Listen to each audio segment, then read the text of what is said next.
Speak now again, fresh. What you want today, speak. I want to be free, Which means, for you, which means me free from this personhood, from the ego, that mind that suddenly comes in. I am happy mostly, and then suddenly that mind starts to work, and I crib about people, situation around me, and then something perceives and says that, oh, it's not you doing anything, and then I come back, and I feel a little better, and that state improves. when you come back, you say, and I come back. What do you come back as? When you say, I return, like, I guess you're saying, I come back to my more stable way, to what is truthful in me. Would that be true? Yes. Yeah. So you come back, and when you come back, you are full of content and noise. How do you come back? What is your state when you come back? When I say I come back, I mean by that, I get out of this personhood, the name I'm given, which I'm strongly attached to, which my mind doesn't let me know at times. And when I come back to my consciousness, I am empty. The happiness which I feel at heart. Okay, That fullness. let's speak slowly because just a little, slow down a bit. So when you come back to your consciousness, you say. Okay. Right now, are you clear that you're standing in oneness with your consciousness, or do you feel that something is to be done to get to that place? No, I'm at my consciousness. Does that mean you traveled and met consciousness, or that you are consciousness? I am consciousness. You are the consciousness itself.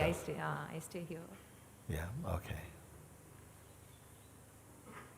And while you are conscious that you are consciousness, no trouble. No trouble. When does the trouble start? When brain, mind suddenly enters, and I get into personhood, ego, pride, arrogance. Okay, let's slow down now, and please, let's see if we don't just say, he's talking to her. I just wait for my turn.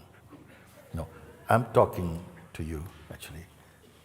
If you don't listen just personally, you may understand how universal what I'm speaking is, no?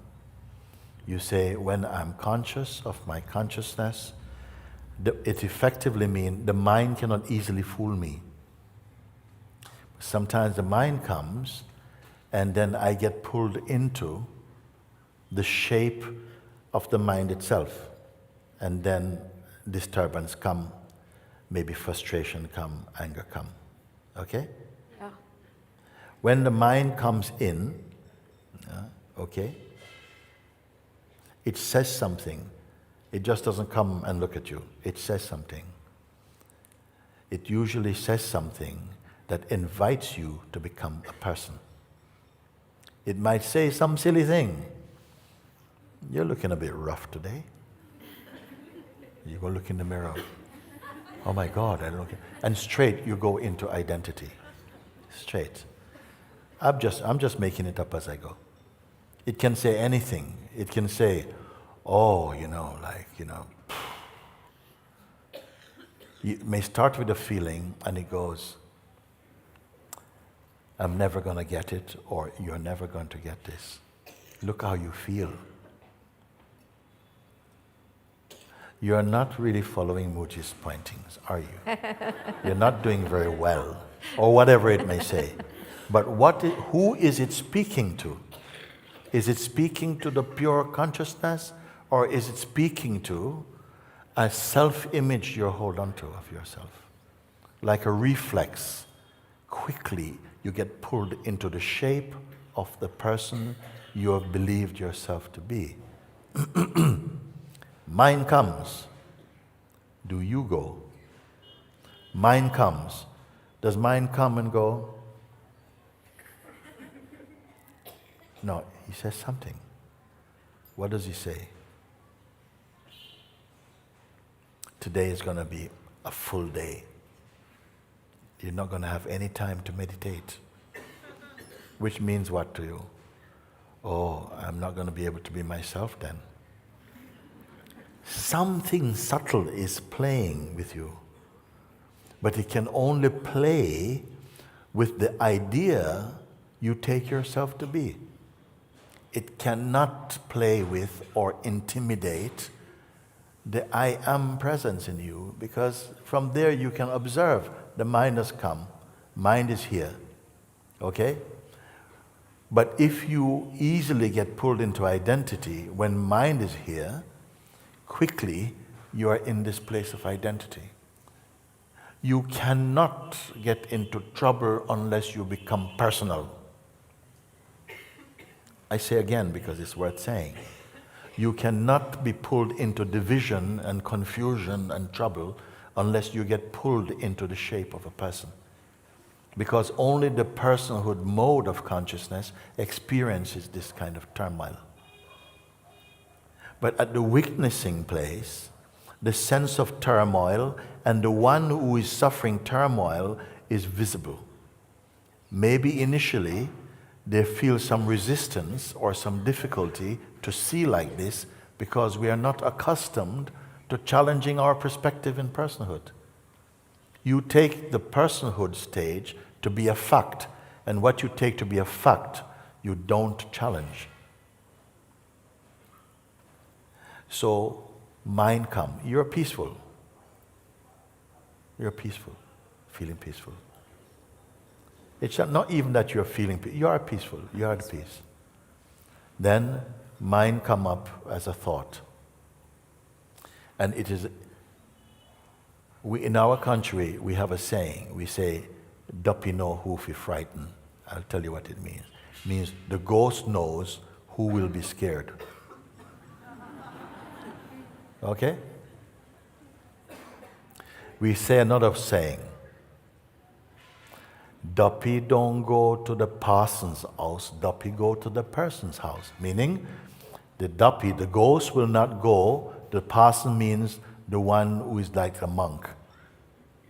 He won't go to his house, he won't go to the parson's house, he will go to the person's house. Because the person is afraid of the ghost. The thought will come to the one who is susceptible to being distracted by that thought. Distracted means to leave your true place and to go to your false place. The false place is your person place. It's a volatile state. Am I speaking too quickly? No. Okay, so watch this tendency.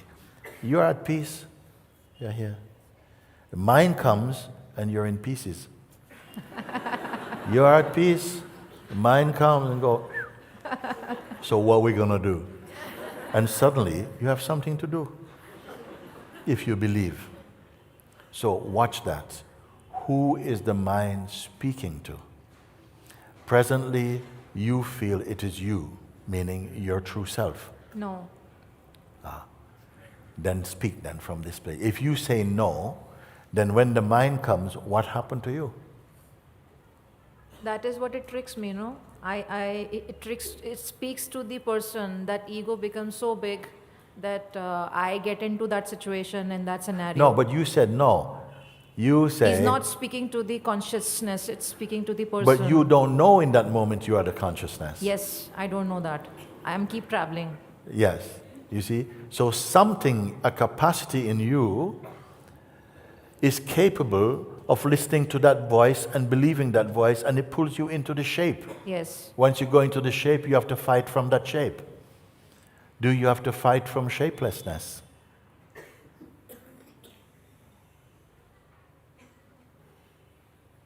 When you are in your natural field of I am consciousness space, can the mind intimidate the consciousness space? No.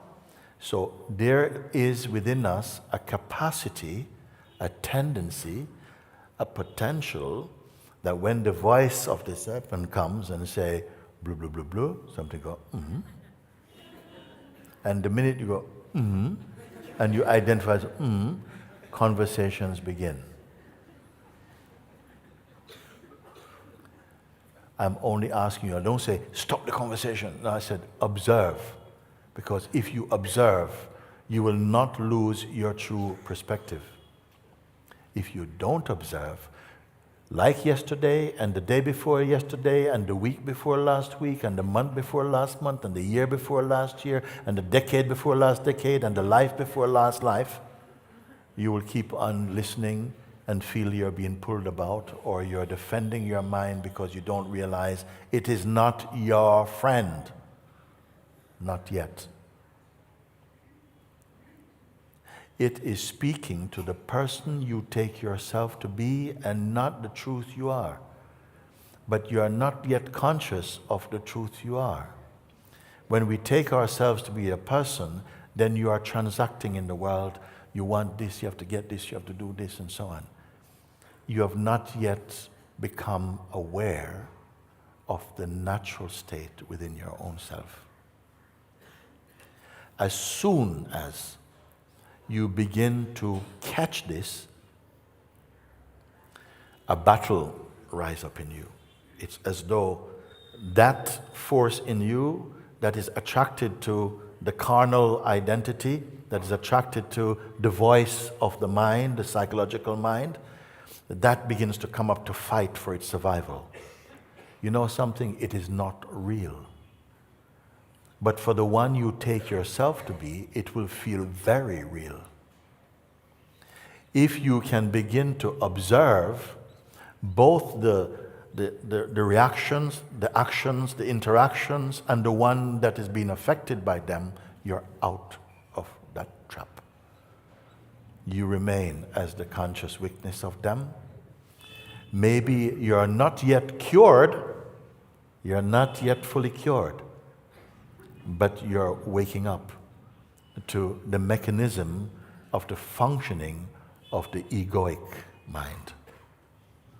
And I put it, that is the one thing you need to transcend in this world. For this you came into this world. To know this play, and to transcend it by understanding your true nature. And that is totally possible. And I want to tell you something encouraging. You have the advantage. Why? Because you are already the self.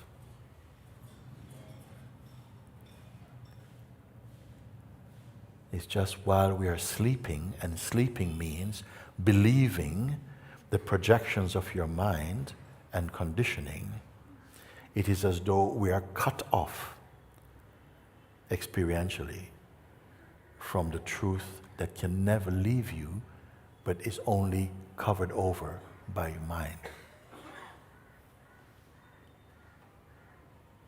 Am I speaking something useful to you today? Yes. Okay, so you are only transcending now through understanding. You're discovering your true position. That, wait a second, the voice that is telling you, even some years ago, maybe a few hundred years ago, there was a time in Japan, I'm not singling out, but that's what come to mind, when almost a whole nation believed that if you were a woman, if you were born as a woman, you could be a beautiful wife, you may be even a prime minister of a country, but you could not be awakened. Tough. Maybe next life. Maybe we pray next life I come back as a woman. There were not many